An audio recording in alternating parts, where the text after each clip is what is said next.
Hello everyone, today we are going to read Lucky Strike Chapter 2. Let's get into it. Grandpa swung his truck into the Goofy Golf parking lot. Heat waves shimmered above the asphalt. Grandpa mopped his brow with the red bandana and tucked his white ponytail under his hat. "Whoo-wee, it's a scorcher already," he said. "Good thing we got that cooler full of ice and drinks." Nate wriggled out of the passenger door and squinted toward the giant green dinosaur, posed and ready to eat any golfer who dared venture too close. Smoke puffed from the top of the lopsided volcano, and an alligator's mouth creaked open and snapped closed. "Here's your golfing money," Grandpa said. "The cooler will be on the front seat. I'll be across the street at June's. Y'all come over when you're done, and I'll treat you to cheeseburgers and ice cream." Even Jen brightened at this announcement. June's black porch had the best cheeseburgers in all of Paradise Beach, and probably all of Franklin County, too. Nate and Jen lined up behind the other kids to get their clubs, scorecards, wooden pencils, and colored golf balls. Ricky Sands, the most popular boy in 5th grade, pointed at Nate and laughed. "Look who's here with his girlfriend. It's Shorty McFarty. No use getting him a scoreboard. He's a loser." The two girls on either side of Ricky giggled. Nate looked down at the hole in his red high tops and hunched his shoulders up around his ears.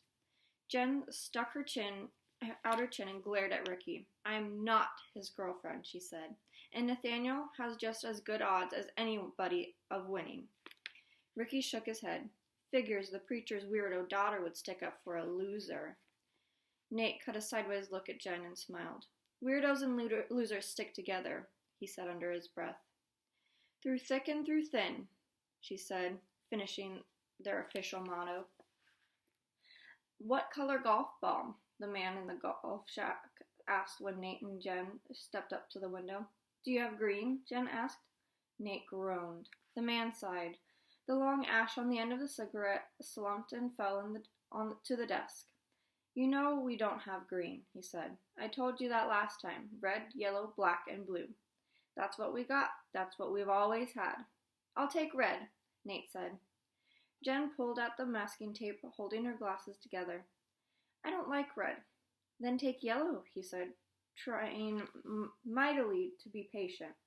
"It's just a disturbing kind of yellow," she said. Nate took a deep breath and counted to 10. "Then take black, Jen." "But, come on." Someone called from the line forming behind them. "Get moving." "Jen, please," Nate pleaded. Why, oh why, couldn't she just this once act like a normal person? Jen grabbed the black golf ball and stomped over to the first hole. "The first hole's the easiest," Nate said as he placed his ball on the moth-eaten felt fairway. He knocked his ball down the runway, up the ramp, over the moat filled with slimy green water, down the other ramp, and into the wide-open jaws of the grinning gator. The ball dropped into a hole with a satisfying clunk. "Yes!" He pumped his golf club up and down. "Looks like my luck has changed." Nate held up his hand for a high five. Genesis Beam did not like high fives. Jen scowled as she eyed the ramp and the moat. "No such thing as luck being all one way or the other." She swung her club. Her ball fell into the slimy, stinking water. "That's unlucky," he said. "Now you've got to rescue your ball." She refused. No doubt that water is infested with malaria germs. Without a backward glance, Jen marched off to the next hole. Nate sighed and fished her ball out of the moat. He caught up with her at the volcano, waiting behind Ricky. Ricky Sands eyed the scubbly slope of the volcano leading to the crusty mouth of a cave. He winked at the gaggle of girls. He puffed out his skinny chest and whacked the ball. It climbed confidently up the slope and into the cave, where it dropped into the cup. "Yes!" Ricky crowed. "A hole in one!" Flames shot from the hole at the top of the volcano. Ricky stepped aside for Nate. "Now watch the loser at work." The girls giggled. Nate felt his ears turn red. He hit the ball into the one and only miniature tree in the volcano's flank. The ball ricocheted off the tree, fell into the hole at the top of the volcano. The volcano coughed and belched smoke. Jen wiped at a smear of ash on her overalls. That's okay, Nathaniel. Next is the windmill, and I'm good at that one. Ricky Sands and his entourage of girls were definitely not good at the windmill. He cursed and threw the golf club down on the ground. The man at the golf shack hollered at him to watch his mouth or he'd have to leave. Jen stepped over to Ricky and tapped his arm. There one revolution per 12 seconds, and there were 4 blades on the face of the windmill. The time between blades 3 and 4 is .58 seconds. So, shut up, Ricky barked.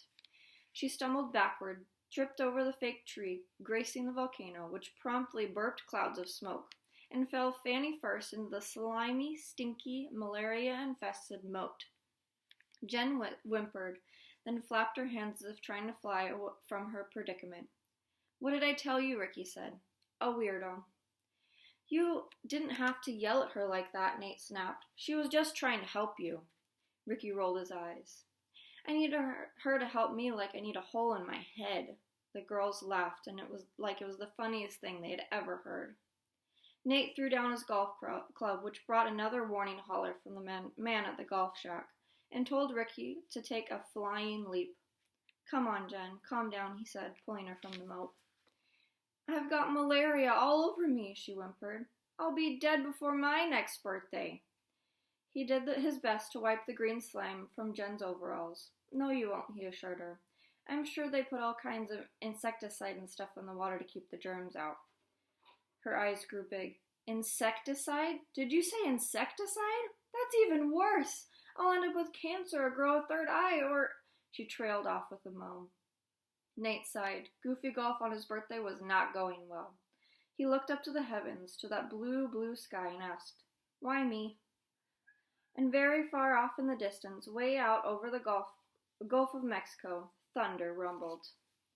Okay, Jen, last one, Nate said as he gazed up at the great gaping mouth of the Tyrannosaurus Rex, poised and ready to bite the head off anyone, a luckless boy especially, who dared get a hole-in-one. Because as everyone in Paradise Beach knew, if you got a hole-in-one on the T-Rex hole, you won a free game of golf. Something that, in the history of Nate's now 11 years on God's green earth, had never happened to him. He dug deep down into his chest and found that tiny flicker of hope. As he placed the golf ball on the tee and eyed the long ribbon of green between himself and the T-Rex, something approximating a roar gurgled from the dinosaur's mouth. Its jaws creaked open and closed, its small arms jerked up and down. Nate shuddered. He took a deep breath and gripped the golf club. This is my last chance, he muttered to himself. My last chance to get a hole-in-one and show everybody I'm not a loser. It would take a miracle of the highest order, he knew, to get a hole-in-one. Still, wasn't Reverend Beam always talking all the time about miracles? The face of Jesus in a tortilla, Lazarus rising from the dead, Jonah inside that whale. He felt an unaccountable wind pushing at his back, urging him on. Oh, please don't eat me, Mr. Dinosaur, Ricky called from the sidelines in a high, girly voice. Nate took a deep breath. He looked up at the clear, blue Florida sky and said to whoever watching over luckless boys, Please, just this once, please. He squeezed his eyes shut. He swung his golf club up above his shoulder, the head of the club winking in the sun. You can do it, Jen said. The odds are in your... Nate never heard what Jen said next. At exactly the same time, the brightest flash of light and a crack as loud as the voice of God shook Nate's world. And then it was as if the hand of God grabbed Nate, none too gently, by the hand, twirled him up and around, flung him at the feet of the king of dinosaurs. The last things he remembered seeing were the creaking jaws of the T-Rex as they closed down upon him. The last thing he remembered thinking was that birthday wishes never ever came true. Then he felt a rising, pulling him up with 1,000 strings fine as spider's silk.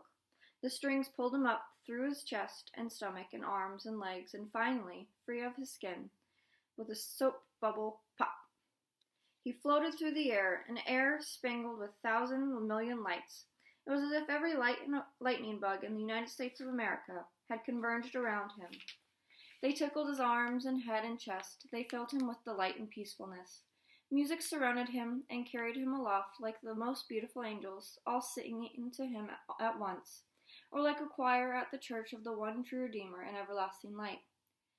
"He doesn't have a voice, or pulse," a voice cried from below.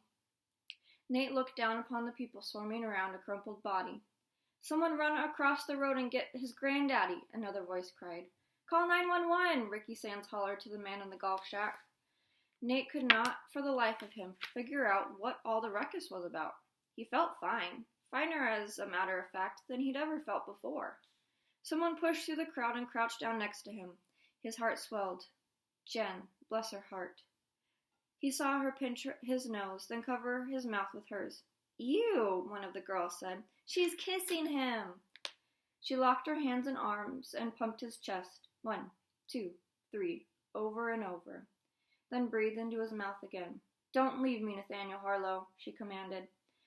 He heard the wail of a siren in the distance. He saw his grandpa running across the road. He felt Grandpa's heart hammering in his chest. Nate wanted so badly to tell him it was all okay. His grandpa threw himself down next to him and called his name over and over.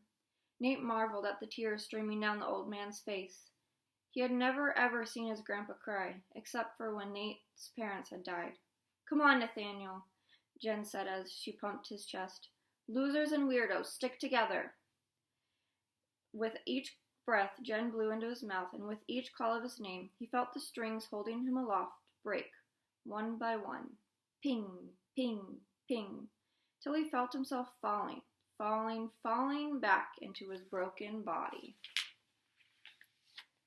All right, that's all for Chapter 2. We'll read Chapter 3 next time. See you in the next video.